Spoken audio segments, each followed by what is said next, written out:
இந்த மாநிலம் வாழ்வதற்கு பிள்ளை இல்லை.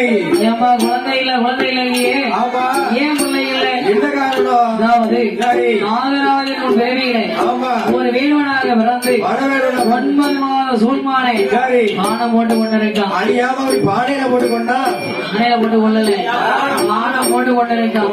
போட்டு கொண்டா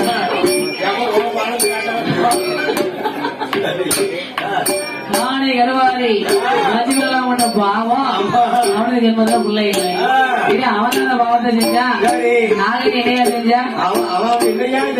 அவன் போன ஜென்மங்களை ஒரு மருத்துவமாக பிறந்து கருவ உருவளிச்சிருக்கான். அதனால அவளுக்கு என்ன ஜென்மதான் பிள்ளை இல்லை. ஊசி போட்டு கலந்திருக்கான். அம்மா ஏ பார்வதி நாகராய நாகனியோ வீரோட கர்மத்தை செஞ்சிருக்காங்களே, இவங்க போய் உணர்ந்தவரை சொல்லுதியே உணர்ந்தவரை கொடுக்க முடியாதுன்னா முடியாது. போன ஜென்மத்துல பாவத்தை செஞ்சிருக்காங்க, இந்த ஜென்மத்தில் ஏதாவது பாவங்கள் செய்திருக்கிறாங்களா?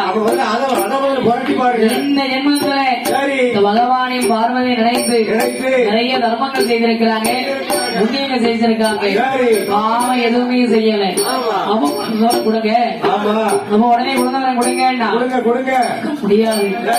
ஏன் கணக்கில் பிள்ளை இல்லை, அதனால குழந்தை கொடுக்க முடியாது. பகவானே வளர்ந்தவரை நீங்க கொடுக்கலா, இந்த பார்வை நான் போய் கொடுக்கட்டும். அவன் பார்த்தார் பகவான் ஆனவனாகப்பட்ட பகவான் வரங்க கோபம் கொண்டு அதி சந்தி பார்வையிடன்ற வாடி பண்ண